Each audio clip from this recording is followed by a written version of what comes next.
कार्यक्रम के पुण्यार्चक हैं आचार्य श्री वसुनंदी वर्षा योग समिति फरीदाबाद 2025। अध्यक्ष पंकज जैन, उपाध्यक्ष वीपी जैन, उपाध्यक्ष प्रदीप जैन, महामंत्री भूपेश जैन, मंत्री अंकित जैन, मंत्री पारस जैन, सह मंत्री अनुज जैन, कोषाध्यक्ष अमित जैन, सह कोषाध्यक्ष हितेश जैन। आत्म कल्याण के इच्छुक उपस्थित सभी पुण्यात्मा एवं महानुभाव, विगत कई दिनों से आप सभी लोग कर्म सिद्धांत के बारे में उस विषय पे हम चर्चा जो कर रहे हैं और अब जो जान रहे हैं, नई नई अनुभूतियाँ हमें प्राप्त हो रही हैं, नई नई जिज्ञासाएं हमारी उत्पन्न हो रही हैं और पुरानी जिज्ञासाएं हमारी शांत हो रही हैं। बहुत सारे सवाल हमारे नष्ट हो चुके हैं और बहुत सारी जो सीमाएं थीं वो हमने बांध ली हैं। हमारे जीवन में कब हमें क्या करना है, क्या नहीं करना, हमने सब कुछ जाना। आचार्य उमा स्वामी जी के माध्यम से, आचार्य शिवकोटि भट्टकेर स्वामी, संवत स्वामी इत्यादि आचार्यों के प्रमाण के माध्यम से हमने कर्म सिद्धांत की गूढ़ चर्चा करी। महानुभाव, कैसे ज्ञानावर्णी कर्म बनता है, दर्शनावर्णी वेद नियम होनी आयु, कैसे हमारे कर्म बन जाते हैं, कैसे हमारा गोत्र कम बन जाता है, कैसे हम नीच घर में कुल में चले जाते हैं और कैसे हम उच्च कुल में चले जाते हैं, कैसे कर्म उदय में आ जाता है, कैसे कर्म हमें फल दे के चला जाता है, कैसे हम कर्म बांध लेते हैं और कर्म अगर नहीं उदय में आया और बंध गया तो कैसे हमारा कर्म सत्ता में पड़ा रहता है। महानुभाव, हमने ये जाना कर्म बांधना कोई बहुत सरल विधि है। कषायों के माध्यम से हम कर्म बांध लेते हैं। सा कषाया आचार्य भगवान ने दिया काय वांग मन योगा कर्म, सा कषाया कषायों के माध्यम से वो मन वचन कायी की प्रक्रिया हो जाती है और कर्म बन जाता है। ये कर्म दो प्रकार के दिए, शुभ पुण्य से, शुभ पापस से, शुभ कर्म और अशुभ कर्म, और वो कर्म हमें इस संसार में नचाते हैं। आप लोग पढ़ते हो 12 भावना में, जीव और पुद्गल नाचे जामे कर्म उपाधि है। एक जीव आत्मा है और पुद्गल शरीर है, इन दोनों के बीच में जो जूझ रहा है, हमें कर्म जुझा रहा है, हम कठपुतली की तरह नाचते जा रहे हैं। कर्म चाहता है तो वो हमें हंसा देता है, कर्म चाहता है हमें रुला देता है, कर्म चाहता है तो हमें सड़ा देता है, हम सड़ के मर जाते हैं, कर्म चाहता है तो हमें पीड़ा देता है और कर्म चाहता है तो बैठे बैठे हमें सुख दे देता है। हमने जैसे जैसे कर्म बांधी थी वैसा वैसा फल हमें दे जाता है। और अब हमने इतना सब कुछ जानने के बाद भी बहुत सारी चीज़ें हैं जो हमें जाननी होंगी। कई बार ऐसा होता है कि व्यक्ति अपने जीवन में संघर्ष करता है, पुरुषार्थ करता है, सफलता प्राप्त करने वाला ही होता है, लेकिन जैसे ही वो सफलता प्राप्त करने वाला होता है, शादी होने का समय हो गया, लड़की पसंद कर ली है, लेकिन अचानक ही पता चला कि किसी ने भांजी मार दी और रिश्ता टूट गया। लाभ होते होते ही अचानक हानि हो गई है। जिंदगी भर पैसा कमाते रहे, लेकिन अचानक ऐसा एक दौर आया कि पूरा जितना धन था वो सब नष्ट हो गया, और जो पहले का था, जो कमाया वो तो चला ही गया, और जो पहले जोड़ रखा था वो भी हमारा चला गया। हम बिल्कुल दिवालिया निकल गया, गरीब हो गए, ज़मीन पे आ गए। सवाल ये खड़ा होता है कि हम अपने जीवन में लाभ होते होते हानि क्यों प्राप्त कर लेते हैं, हानि हो क्यों जाती है। और कई लोग इस बात को सोचते हैं कि भैया किसी ने हमारे ऊपर टोना टोटका कर दिया है, किसी ने मंत्र पढ़ दिया, हमारा काम बांध दिया, हमारी दुकान बांध दी है, चलो अब बाबा के पास। और नए नए बाबाओं का आविष्कार हो जाता है। कोई थप्पड़ वाला बाबा होता है, तो कोई मुक्के वाला बाबा, कोई लंगोट वाला, कोई जटा वाला, कोई भभूत वाला, कोई भुपेत वाला, कोई फूक वाला, कोई अलग अलग प्रकार के बाबा हैं। और सबने आप हुआ क्या, कुछ नहीं, हम ठगे गए। ये सारे कर्मों का खेल हैं। पुरुषार्थ आचार्यों ने दिया है कि सम्यक पुरुषार्थ के माध्यम से हम अपने कर्मों को काट सकते हैं। जब कोटि भट्ट श्रीपाल को कोढ़ हो गया तो उसकी कोई भूपेत काम नहीं आई, कोई भभूत काम नहीं आई, कोई थप्पड़ वाला बाबा काम नहीं आया, कोई किसी प्रकार का महात्मा बाबा काम नहीं आया, मात्र सच्चा मार्ग काम आया और सच्चे मार्ग की दिशा दिखाने वाले सच्चे निर्गंत साधु काम आए। रावण की जब बुद्धि विसर गई थी, उस समय जब उनने कैलाश पर्वत को उठा करके फेंकना चाहा था, उसके समय कोई काम नहीं आया, मात्र वो वाली मुनि महाराज का परोपकार काम आया, दया काम आई, और उसका वो सम्यक पुरुषार्थ जो शांतिनाथ भगवान की उसने भक्ति करी थी, उस भक्ति से तीर्थंकर प्रकृति का बंध बांध लिया। कर्म जैसा किया फल वैसा मिला, बुरा कर्म किया बुरी गति बन गई, अच्छा कर्म किया तीर्थंकर प्रकृति बन गई, सत्ता में पड़ी है, क्योंकि बुरा फल भी हमें भोगना पड़ेगा। महानुभाव, आने वाले समय में वही रावण तिंतकर बनकर के मुख चला जाएगा। कर्म सत्ता में पड़ा है, उदय में आएगा तो व्यवस्था सारी व्यवस्थित है, बनती चली जाएगी। ऐसी हमारे जीवन में हमने जो कर्म किया था, किसी के माँ बाप को मार दिया था, सुख दिया था, दुख दिया था, अगर दुख दिया है, मार दिया, तो कुछ बच्चे ऐसे भी हैं जो जन्म से ही अनाथ हो जाते हैं, अपने पिता को देख ही नहीं पाए, गर्भ में ही उसके जैसे ही वो गर्भ में आया उसके पिता का देहांत हो गया, किसी गाड़ी से जा रहा था, एक्सीडेंट हो गया, पिता मर गए, जन्म हुआ तो माँ ही रह गई, माँ का ही साथ रह गया और ज़िंदगी भर सोतेला बाप उसके पास रह गया। ये बहुत सारे लोगों के साथ घटनाएं घटती हैं। लोग सोचते हैं कि लाभ होते होते हानि क्यों हो जाती है, ये कोई टोना टोटका हो गया है, दुकान बांध दी है, व्यापार बांध दिया है, चलो अब चलते हैं किसी बाबा के पास। कोई बाबा काम नहीं आएगा, जब तक तुम्हारा कर्म उदय में नहीं आएगा तब तक बाबा काम नहीं आएगा। साल भर उस इंतजार करते रहे, उसकी भवेत लगाते रहे, उसकी बात को मानते रहे, और जैसे ही कर्म तुम्हारा टूट गया वो मट्टी भी औषधि का काम कर गई, और जब कर्म तुम्हारा बंद था बड़े से बड़े डॉक्टर को दिखा लिया, कोई काम नहीं करके गया। मान भाव। और सवाल ये खड़ा होता है कि लाभ होते हानि क्यों हो जाती है, ये कौन सा कर्म है। तो कल भी हमने चर्चा करी थी, पूज्य आचार्य भगवंत ने दान लाभ भोगो भोग वीर्याणी चाहिए 5 अंतराय कर्म बताए हैं। किसी के कार्य में विघ्न डालना ये अंतराय कहलाता है। और अंतराय कर्म कैसे बांध लेते हैं, जैसा कर्म बांधा, दान अंतराय कर्म बांधा है तो दान देने में आपके विघ्न आएगा, ये नियम से आएगा। और लाभ अंतराय कर्म, लाभ होते होते हानि हो गई है, आपने लाभ करते हुए आपको हानि हुई है तो सोच लेना आपका लाभ अंतराय कर्म का उदय है। अब आपने किसी के लाभ में विघ्न डाला होगा तो वो विघ्न आपके उदय में आया होगा। विघ्न कैसे आते हैं, अब ये कर्म बनता कैसे है, ये भी हमें समझना होगा। लाभ होते होते हानि हो रही है, ये हानि वाला कर्म हमने बांधा कैसे है। एक लाभ वाला कर्म है, एक हानि वाला कर्म है, दोनों एक साथ उदय में नहीं आएंगे, याद रखना। जब हानि होगी तो लाभ कर्म उदय में नहीं आएगा, और जब लाभ हो रहा होगा तो हानि वाला कर्म उदय में नहीं आएगा। हानि कैसे होती है, ये कर्म कैसे बनता है, किसी के लाभ में विघ्न डालने से हमारा लाभ अंतराय कर्म का विघ्न हो गया, कर्म बंध गया। अब उदय में कैसे आएगा, किसी के लाभ ना होने देना। जैसे कोई व्यक्ति हमारा पड़ोसी है या फिर हमारा दुकान का पड़ोसी है, मकान का पड़ोसी है, वो व्यापार में अच्छा है। बहुत सारे लोग होते हैं ईर्ष्या भाव कुछ भी कर सकते हैं, ये कचाई हमसे कुछ भी करा सकते हैं। अहंकार हमारे माता पिता का भी अपमान करा सकता है, हमारे भगवान का, हमारे गुरु का और हमारे शास्त्रों का भी अपमान करा सकता है। कितना भी बड़ा विघ्न डाल सकता है, कितनी भी बड़ी हानि करा सकता है। जिस भाई बहन से हमें प्यार था, जिस मित्र से हमें प्यार था, वो पड़ोसी जो हमारे सुख दुख में संकट में काम आता था, उस पड़ोसी को अगर लाभ हो गया, या कोई भाई हमारा घर कुटुंब परिवार का सदस्य लाभ प्राप्त करने जा रहा था, और वो दिन ब दिन रात दुगनी चौगनी वृद्धि करता जा रहा है, ऊपर चढ़ता जा रहा है। अब बर्दाश्त नहीं होता, अब पानी सर से ऊपर चला गया। अब क्या करें, एक काम करो, मन में आ गया, किसी को बताया नहीं और एक फ़ोन कर दिया, उसके यहाँ रेड पड़वा दी। रेड पड़ गई है, उसको बता दिया, सुनो गाड़ी से जा रहा है, इतना पैसा लेकर के पकड़वा दिया। ये कर्म लग गया। घाटा लगवा दिया, किसी का काम रुकवा दिया, किसी के बनते बनते काम बिगड़वा दिए। शादी हो रही थी, बस इतना बोल दिया, सुनो लड़का देख के करना शादी, थोड़ा सा ऐब हो सकता है, बस रिश्ता टूट गया।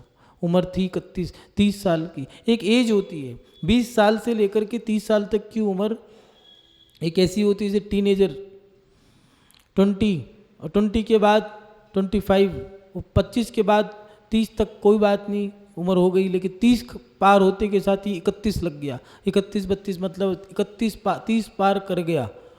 उसे पता था कि 30 साल के बाद शादी होने में दिक्कत आएगी, और ऐसे समय भांजी मार दी कि अब उसकी शादी नहीं हो रही। मेरे बच्चे कुंवारे बैठे हैं, उसकी शादी कैसे पहले हो जाए। बड़े भाई के बच्चे कुंवारे और छोटे भाई के बच्चे शादी कर जाएं, जबकि अपने बच्चे ने शादी नहीं करी। उसका बच्चा सोच रहा था कि अभी तो मौज लो, रोज लो, भोज लो, क्या दिक्कत है। 20 साल में रिश्ते ठुकरा दिए, 25 तक आए ठुकरा दिए, 27-28 तक आए ठुकरा दिए, उम्र 30 साल हो गई, अब आने बंद हो गए। आया तो उसने भांजी मार दी। ये क्या हुआ, अब हमारा कर्म वो बंध चुका। अब लाभ होते होते हानि होने वाली थी, कर्म बांध दिया है। अब क्या होगा, रिश्ता हो गया है पक्का, अचानक सूचना आई निमित्त कुछ भी बन सकता है।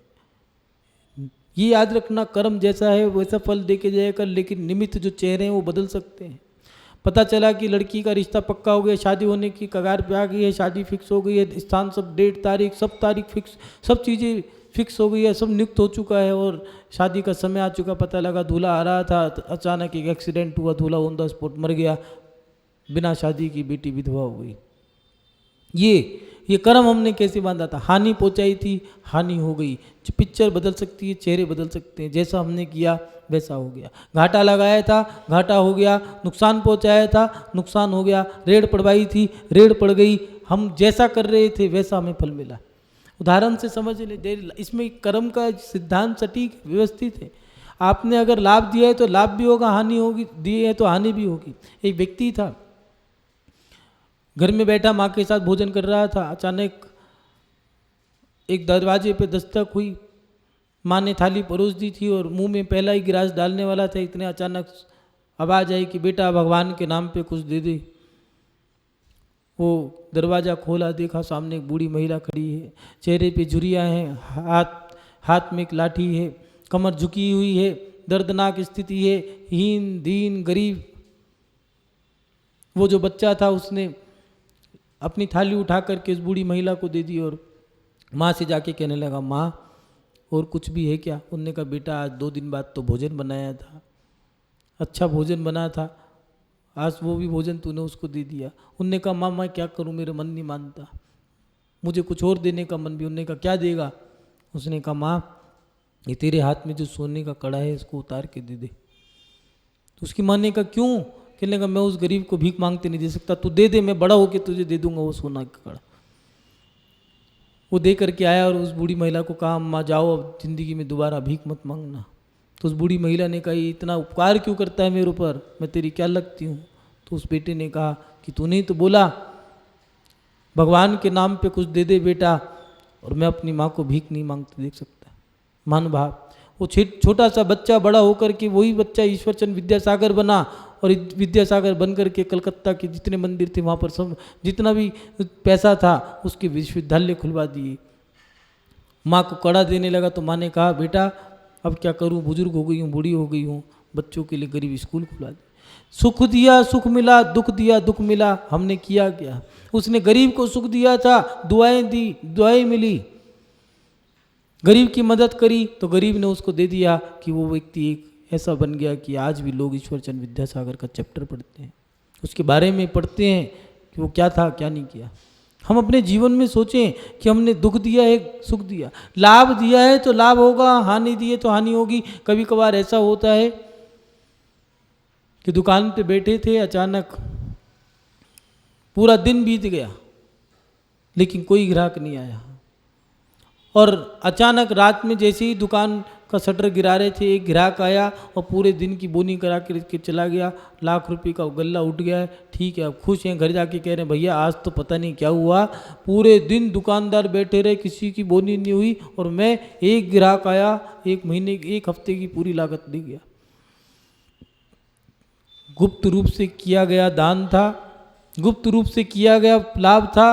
हमने जो मदद की थी वो इसलिए कहा करते हैं व्यापार में कि मौत और ग्राहक की कोई दस्तक नहीं होती, बता के नहीं आते। महानुभाव, हमने जैसा किया था वैसा मिला। लाभ पहुंचाया था तो लाभ हो गया, हानि पहुंचाई थी तो हानि हो गई। हानि भी बता करके नहीं आती और लाभ भी बता के नहीं आता। अगर दिखा दिखा करके हानि पहुंचाई थी तो ये भी याद रखना हानि भी दिखा दिखा के होगी। एक ऐसा होता है कि एक पाप ऐसा कर दिया कि समाज में और पूरे सब जगह ढिंडोरा पिट गया, और एक कभी कभार ऐसा होता है कि गुपचुप तरीके से पता ही नहीं चला, सब काम दिखा दिखा के पाप किया था, दिखा दिखा के लाभ हुआ, दिखा दिखा के दान किया था तो किसी को पता ही नहीं चला, सब खत्म हो गया। जैसा किया वैसा फल मिल गया। महानुभाव, हमारे कर्म हमारे हाथ में है, लाभ पहुँचाया था या हानि पहुँचाई। पहले लोग कर्म सिद्धांत को जानते थे, कर्मों के बारे में पहचानते थे, कर्मों की मानते थे, सुनते थे, आभास दस्तक पता लगा लिया करते थे। बीमारी आ गई है, लग रहा है कि गले में थोड़ी सी खराश हो गई है, हरारत सी हो रही है, तो बूढ़ी अम्माएं महिलाएं, ठीक है भैया माला करने लग जाओ, पाप कर्म उदय में आ गया है। क्योंकि पाप कर्म के उदय में व्यक्ति को दुख होता है, क्योंकि असाता नाम का भी कर्म है। घर में संतान हो गई है, पहला बेटा हो गया है, ठीक है, मेरा साता कर्म का उदय है, मेरा पुण्य है, दोनों हाथ से लुटा रहा है। क्यों? पुण्य है, पुण्य में प्लस कर लो भैया, जा तो रही, आएगा तो है ही, ये देते रहूँगा, आता रहेगा, मेरा क्या जा रहा है। बात पहले से ही भास गई, आभास हो गया कि पुण्य कर्म का उदय आ गया है। रामचंद्र जी वनवास को जाना था वनवास को जाना था, रात में ही घोषणा हो गई कि राज्य राम को दिया जाएगा, और सुबह वनवास को चले गए। लेकिन इसके बीच में क्रियाएं भी हुई हैं, ऐसा नहीं है कि क्रिया ना हुई हो। उसकी माँ, जो राम की माँ थी कौशल्या, पूरी रात भर माला करती रही, जाप जपती रही कि बेटा कोई विघ्न आ सकता है बीच में, और विघ्न आ गया। लेकिन उन मालाओं का ये प्रभाव पड़ा कि 14 वर्ष बीत गए, रामचंद्र बन के गए थे, लेकिन जब लौट के आए तो पुरुषोत्तम मर्यादा रामचंद्र भगवान बन के आए। कि फल मिला, जैसा किया वैसा मिला, दे के भेजा था लेके आए। और एक भरत था, कुछ नहीं दिया, तो आज भी नाम 4 पुत्रों में राम का ही है। जैसा काम किया वैसा फल मिल गया। पहले के लोग दान दिया करते थे, गरीबों की मदद करते थे। सेठ जब नगर से निकलता था, सेठ घर से निकलता था, नगर में जाता था, भ्रमण करने जाता था, मंदिर पूजा पाठ करने जाते थे, राम राम, सेठ जी सलाम, सेठ जी जय जिनेन्द्र, सेठ जी ठीक हो, सेठ जी हुकुम, बोला करते थे। लोग कहा करते थे सेठ जी का बड़ा नाम है। बहुत सारे लोग किलसते थे, जलते रहते थे। और उसका परिणाम क्या था? जब सेठ मर जाता था तब पता लगता था कि सेठ के माध्यम से कितनी विधवाओं के घर पल रहे थे, कितने अनाथों के घर पल रहे थे, कितने बच्चे जी रहे थे उसके माध्यम से, कितने मंदिर के खर्चे चल रहे थे, कितने परोपकार की क्रिया वो करता था। इसलिए सेठ को सब लोग सलाम ठोकते थे। वो चला गया, अब याद आती हैं बातें। मानो बात, हमने क्या किया है? हम लाभ पहुंचा रहे हैं या हानि पहुंचा रहे हैं? बीरबल और अकबर दरबार में बैठे थे। बीरबल ने कहा, अकबर ने बीरबल से पूछा कि बीरबल ये बताओ, भगवान ने सर पे बाल दिए, शरीर पे सब जगह बाल हैं, रोम दिए सब जगह, लेकिन पैरों में बाल नहीं है। कहने लगे महाराज आपकी जय हो, जहाँपना आप बहुत यात्राएं करते हो, इसीलिए आपके पैरों में बाल नहीं है। अच्छा, अकबर बड़ा प्रसन्न हुआ, कहने लगा ये बताओ फिर हाथ में बाल क्यों नहीं है? तो बीरबल ने कहा जहाँपना आप तो भगवान हो, आप हो, आप दोनों हाथ से लुटाते हो, इसलिए हाथ में बाल नहीं है।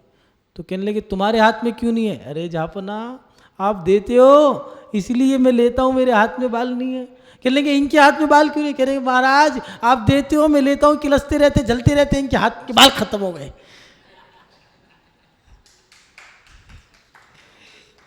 ये समस्या है, लोगों की विशेषता है कि जलते जलते हाथ मलते मलते मर जाते हैं, करते कुछ नहीं, चाहते सब कुछ है। न 3 में न 13 में चाहिए उन्हें सब कुछ।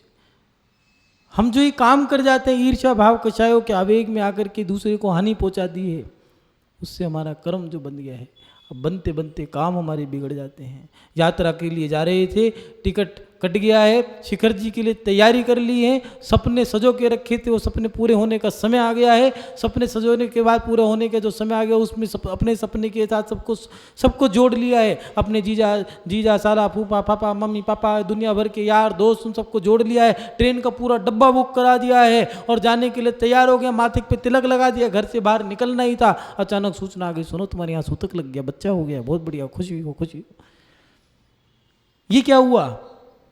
ये हुआ क्या है समझ में नहीं आ रहा। पैरों के नीचे से जमीन निकल गई, सोच रहा है खुशी मनाऊं या दुख मनाऊं, जिंदगी भर का सपना मेरा सच होने जा रहा था, लेकिन अब करूं क्या? पिक्चर बदल सकती है, चेहरे बदल सकते हैं, कर्म तो जो का तो ही है, जैसा कर्म है वैसा उदय में आएगा।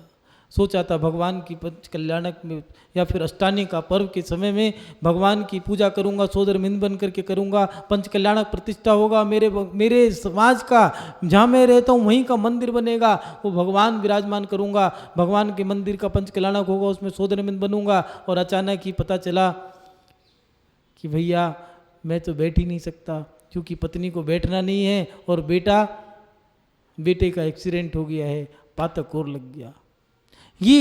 ये हमारे साथ घटनाएं घट जाती हैं, दशा बदल सकती है। कर्म कैसी भी उदय में आएगा, एक कर्म बहुत सारे कर्म एक साथ उदय में लेके आता है। सबका कर्म कैसे बंधा था। कोटी भट्ट ने मजाक ही तो उड़ाई थी, मुनि महाराज की खिल्ली उड़ाई थी, निंदा करी थी कि कोड़ी, वाह कोड़ी कहीं का, सबको कोड़ू हुआ। जितनों ने ताली बजाई सबको कोड़ू हुआ। राजा वो मुखिया था कोटी भट्ट, तो वो कोड़ियों का मुखिया बना। कोटी भट्ट श्रीपाल श्रीसेन की पर्याय में उसने ये काम किया, और जिन्होंने ताली बजाई थी वो उसके सब भट्ट बन गए। ये हमारा व्यवस्थित है, हम क्या कर रहे हैं, हमने लाभ पहुंचाया हानि पहुंचाई। पहले के लोग यही करते थे, पैसा आता था तो चलो एक काम करो, चिड़ियाओं को दाना डालो, कबूतरों को दाना डालो, मछलियों को गोली बना करके डालते रहो, अनाथों को प्याऊ लगाओ, गरीबों के लिए बावड़िया, ये गायें भैंस जानवरों के लिए पानी के लिए व्यवस्था करो। बच्चों से कहा करते थे, सुनो कोई ना कोई फंक्शन करो, देखना अपने नाना दादा या अपने बाप दादाओं को याद करना। बड़े बुजुर्गों की आदत थी, घर में 4 बेटियां इकट्ठी, बहू बेटियां इकट्ठी होगी तो बच्चों को देख के कहते सुनो इसकी जल्दी से शादी कर दो। अरे भैया उम्र नहीं है 20 साल का, वो शादी कर दो, मेरी आखिरी इच्छा ये इसकी शादी कर दो। अब उसकी शादी हो गई फिर भी जी रहा है, मर जा अब तो मरे ही नहीं। उनका बहाना था शादी कर दो जिससे कि सब लोग इकट्ठे हों, उनको इकट्ठा करा करके सबका खाना करते थे, और चलो एक विधान करा दिया जिससे कि अपना दान हो गया, धर्म हो गया।